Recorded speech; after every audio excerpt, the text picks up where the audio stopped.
A igreja celebra hoje a festa solene de São Pedro e São Paulo.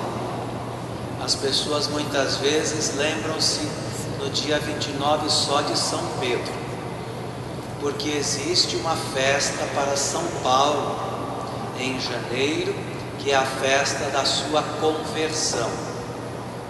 Assim como existe uma outra também festa para São Pedro, que é a chamada Cátedra de Pedro, que é em fevereiro. O objetivo da festa de hoje, que se comemora no domingo mais próximo do dia 29 de junho, é a festa para os dois considerados príncipes da igreja. A importância dos dois é fundamental na edificação da igreja de Jesus. Jesus edifica a sua igreja sobre as colunas que são os apóstolos, mas Pedro e Paulo tiveram dentro desse colégio apostólico uma importância singular. Pedro foi convidado pelo próprio Cristo a ser o elo de unidade e de comunhão dentro do colégio. Pedro, judeu de fé, é convidado a confirmar os seus contemporâneos no seguimento de Jesus, na mesma fé que ele descobriu. Por isso a igreja diz que ele ajuda a edificar a igreja sobre a herança de Israel.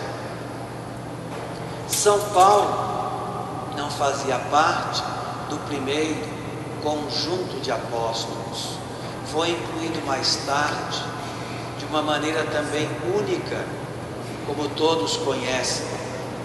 Ele aceitou o chamado, ele de perseguidor se transforma em anunciador, de alguém que odiava o Cristo a alguém que o amava apaixonadamente.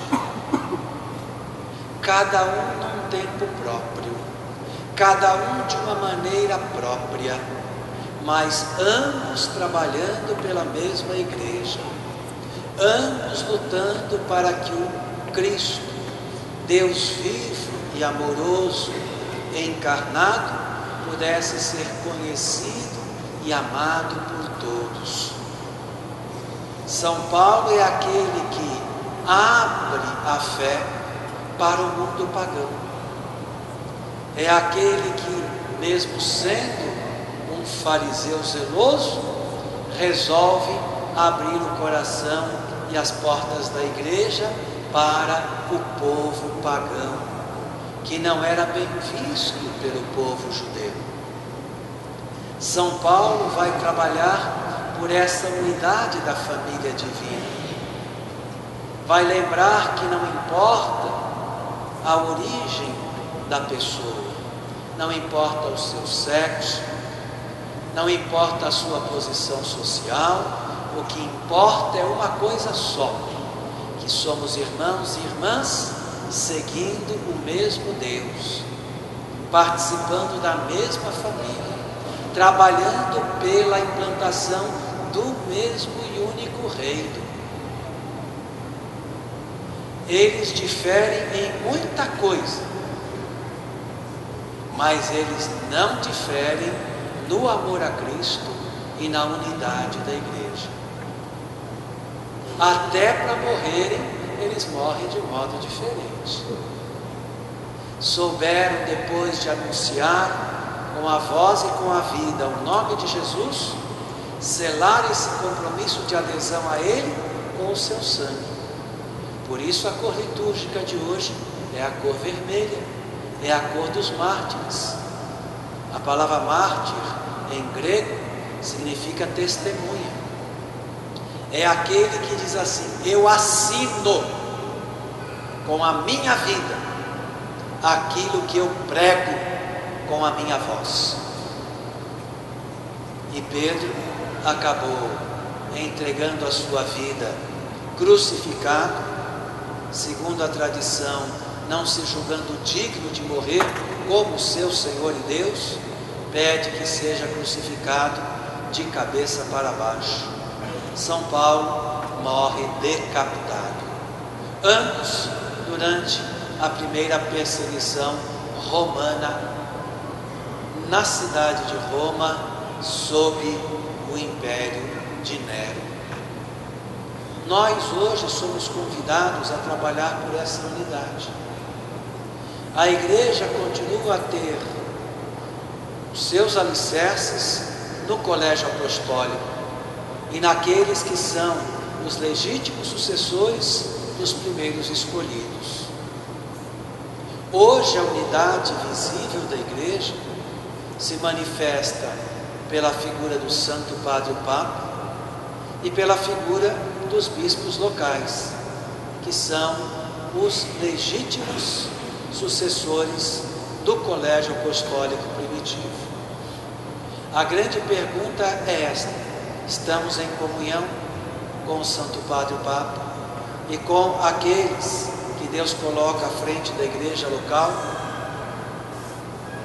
Somos pessoas que trabalham de fato em comunhão? Ou semeamos divisão, formamos as panelinhas, damos mais valor ao nosso grupo, à nossa pastoral, ao nosso movimento, do que à igreja de Cristo? Como anda de fato essa comunhão verdadeira para a qual todos são convidados? Nós sabemos hoje quanto o Santo Padre, o Papa Francisco, sofre por pessoas que se dizem pertencer à própria igreja e que o atacam com frequência, porque querem um modelo diferente, pensam diferente e acham que estão com a razão. É preciso que sejamos dóceis. É Deus que escolhe.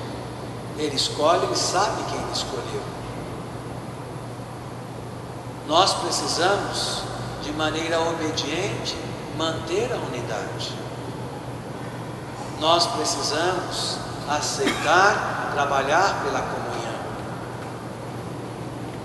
As coisas que são próprias de cada grupo têm o seu valor, mas não tem um valor maior do que a igreja.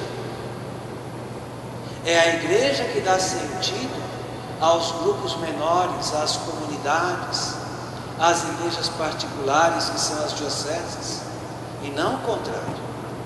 Não podemos querer que o nosso grupo se torne a verdade absoluta para o mundo. A verdade tem nome, é Jesus Cristo. Deixemos-nos guiar por Ele e teremos a unidade e a comunhão para a qual somos chamados.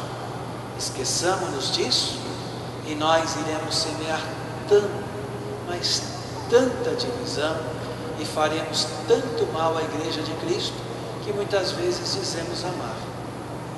Peçamos então no dia de hoje, ao celebrarmos São Pedro e São Paulo, que nós tenhamos a consciência de que pertencemos à família de Deus, que precisamos manter a unidade e a comunhão, que precisamos de mãos dadas trabalhar juntos para a implantação do reino, porque as nossas divisões são escândalo para o mundo, as nossas divisões são de fato empecilho para o plano de Deus.